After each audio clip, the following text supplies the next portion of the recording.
All right, guys, just taking a break from, neighbors taking a break from shelling corn. 27% moisture in the one field. So that kind of gives me a good indication. His fields are higher than mine. He's up a little bit higher. His was planted a little earlier, and his fields are like south-sided fields, just the whole farm. And if his is 27, I can only imagine where mine's at. So, well, the weather's still nice, and I can't make hay. I'm going to start painting some hay wagons here to, for one, make them look a little better. For two, there are some times in the year when I don't have any space to put them in and they are sitting outside. I don't think, the only reason I'd get rid of any hay wagons is if I stopped making little bales. And even then, probably I would still keep them because the running gears are good for header carts or making little wagons or whatever you want to use out of them once the wood racks start to get bad. But anyway, I like this paint for anything on the farm. You see it's Behr. It's barn and fence exterior red. $14.95 for a gallon. It's pretty reasonable. Now the other cheaper brands of paint that aren't Behr, I painted a lot of outdoor farm buildings over at my dad's, and that paint just doesn't seem to last as long as this stuff. So it's a real nice paint. So, and it's gonna be red up until probably there, and then the top will do in white like you see a lot of hay wagons. Just because I have some white I want to use up. It's starting to get old. So I'm not gonna bore you or make you watch paint dry. Just a little commentary about what I'm up to. I got a lot of surface area here to cover. This was an old silage wagon. It's actually an International. The Running Gears International. And you come around back here, you can see the maybe one it's up against the hay, but there's the there's the mechanism to unload it. So yeah, it's just a silage wagon that the floor chain was removed. It's not the best wagon. It's probably one of my worst ones. The tongue is bent, and that's the way I bought it. I'll have to do something there, either straighten it or get a better tongue.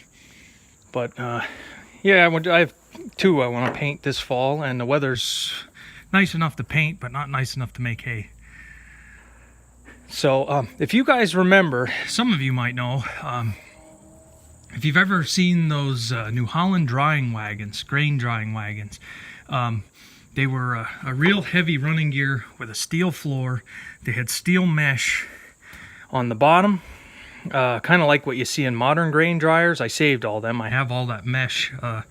They're like 4x8 sheets of pretty thick mesh. But anyway, there were cross members across, and you had the floor was mesh, and then the sides, it was about, I want to say about this high, 6 foot high sides, and they had a clamping mechanism at the top. They were solid metal sides, and you had put a cover over the top, and they were used back in the 40s and 50s to dry grain. You'd have a heater blowing through the wagon to dry your grain.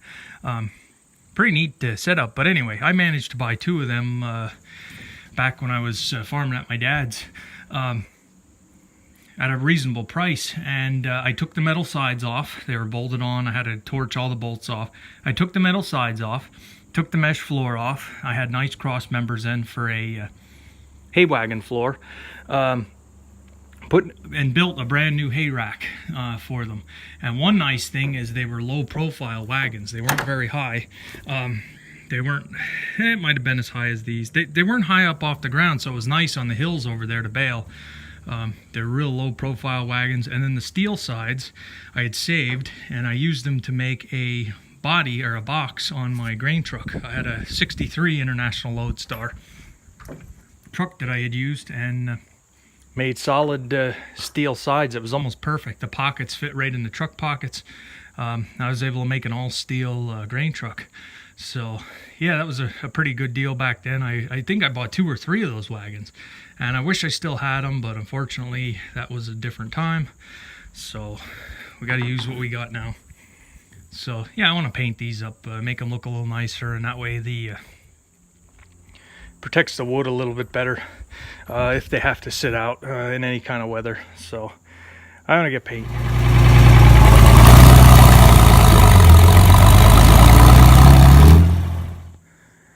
Oh boy.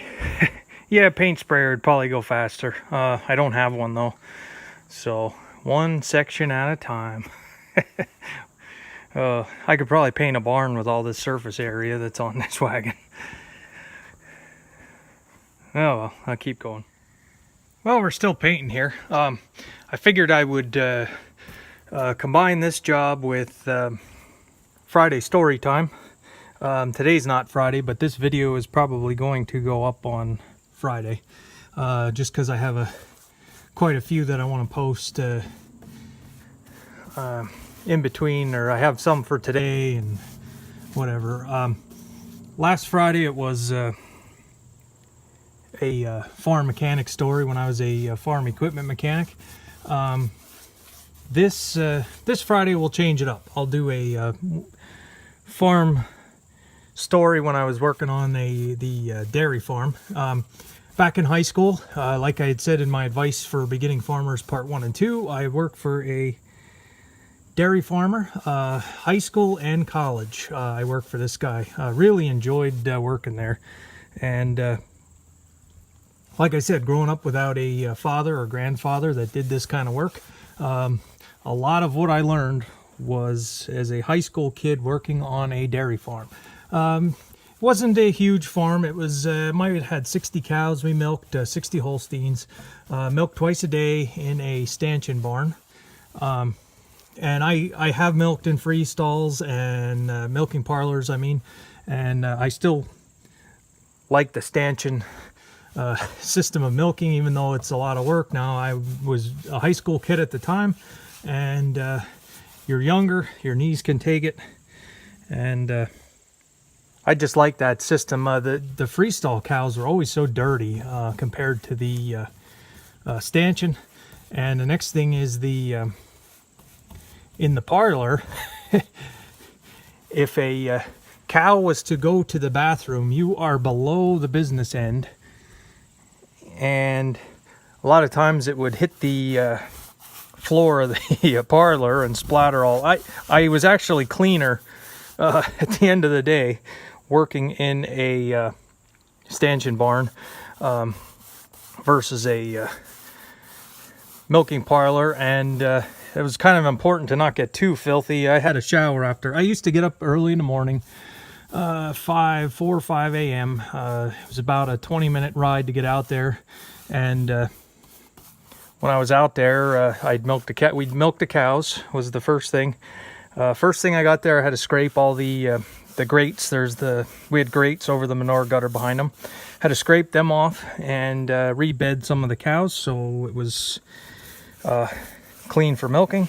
Then I would feed a couple bales of hay to each side of the barn. And I'm sorry if you're not looking at anything here. Really, I'm watching what I'm doing, not watching the camera. But anyway, then after the cows were fed their hay, I had to get the milk house ready. Get the milkers into the barn. We had 5 of them that we would run. Usually 3 on one side and 2 on the other. The one side was a little bit longer than the other side because we had some box stalls on the one end. So then once the milkers were in and everything was clean, about that time is when the owner would come out, and he would get everything started for milking. He'd usually turn the pump on while I was getting the wash bucket ready. Get the filter in for the tank and everything like that. Anyway, he would start to feed then. He had a TMR mixer. It was a pretty nice mechanized system that he had for mixing feed out at the silos. So he would feed, and then I would milk. And for one guy to run 5 milkers in a stanchion, it's not too bad. I know a lot of guys have a lot more. I've seen farms with 8 and as much as even 10, but keeps you busy. Then by the time I was about halfway done, and he was finished feeding both sides. And I know they recommend that you not feed while you milk. That was one of the things that I had learned, but we did. Probably if I had my own cows, well, I'd be by myself anyway. I probably wouldn't hire anybody, so I would probably feed after, just so it's a little bit cleaner. The cows aren't eating and making a mess while you're trying to milk. But anyway, halfway done, he'd be finished feeding, and he would come and help finish up the milking. Once the milking was done, he'd go in for breakfast, and I would feed all the calves. Now, we didn't use bottles. We used buckets. He didn't like bottles, using bottles. I don't know why. He said it was easier in the long run to use the buckets, so we used buckets. So if you had some newborn calves that needed the colostrum from the mother, he would usually take care of that to try to teach them how to drink out of a bucket. But I'd feed all the calves, and then once the calves were fed, I would get the tractor and the wagon. We had just a 2-wheel trailer at that time, and he used ag bags. We'd put up 2 ag bags to feed the heifers. The heifers were fed out of the bags, and the milking herd was fed out of the silos. We had one concrete silo for silage, one silo for haylage. That was a harvestor, and then we had a harvestor for high moisture corn. But we put up 2 ag bags for the dry cows and all of the heifers. We didn't keep any bulls. There were no steers. Bull calves went to the auction. So I'd have a 2-wheel trailer and a 6610 Ford and a silage fork and a shovel, and I had to shovel the feed, the silage, out of the bag onto this 2-wheel trailer, and then have to back to the headlocks. He had a pretty new heifer barn that he had put up, and he had pretty many replacements. He always had a huge herd of heifers, and not all of them made the cut. He was pretty fussy. If he had a cow that would freshen and come in the barn, and if she'd give any kind of problems or any issues with her whatsoever, if he could kind of tell she wasn't going to make the cut, he'd usually sell them. So he had a good selection of heifers to decide which cows were going to stay in the herd and which ones were going to be sold. So after I was done feeding the heifers their silage, I'd have to fork it onto the trailer and then fork it off the trailer. At that time, he just had one loader for the 6610 and didn't have a feed bucket. He just had a manure bucket, and we'd only put the loader on when it was time to manure out. So it was a lot of handwork for me. But like I said, I was just a high school kid, and I enjoyed it. I really did. I don't regret it. At that age, when you're in high school, you can do a lot of physical labor, and the next day you don't feel it. So anyway, that's then after the heifers were all fed. We would feed them some concentrate. I'm not all sure what was in the concentrate. It was delivered by a feed company, and it was put into a feed bin. I'd have to tap out quite a few bags. We just put them in the 50-pound bags. I'd tap it out, and then it got mixed in with the heifer feed. Then once the heifers were fed and everything was fed, I would go through the barn and do one more walkthrough to make sure that the cows... There's a bee flying around my head. I don't know where all these bees are coming from. We'd have to make sure there was no manure on the beds, the cow beds, and then I was done. I had to go home, get a shower, and get to school. And then when school was out, one thing he did for me, he signed me a work release paper so I could get out of school early, even though I didn't need to be there for a little while. But the less I could be in school at that time, the better. But anyway, the afternoon I'd come out, and it was just basically repeat what I did that morning. So twice a day. Saturdays were the long days. Saturdays we would do all the manuring out. And eventually we did get another tractor with a loader. It was a New Holland 5140 or 53. I don't know. I don't really know the numbers. So then we could start using the loader for the ag bag, and that was a lot nicer. So yeah, Saturdays we'd manure out. We had 2 heifer pens to manure out, dry cow pen, and they were pretty long days. Now in the summertime it was great. A lot of forage, a lot of mowing hay, a lot of chopping, a lot of running wagons, putting up ag bags. I really enjoyed the summer work, and was kind of full time in the summer. And these were pretty long days. Like I said, you start at 5 a.m. and then if you milk at 5 in the morning, you milk at 5 in the afternoon, and then until we were done milking, it was 8 o'clock. So if I was up at 4, I was there until 8:30 some nights, 9 o'clock some nights. So yeah, there were some pretty long days, but I enjoyed it, and that's how I learned to do a lot of things in that farm. So, and I learned a lot about dairy cows too. So all right, this video is getting kind of long, so I got to keep painting, and I got a lot of painting to do yet. So thanks for watching, guys. I appreciate it.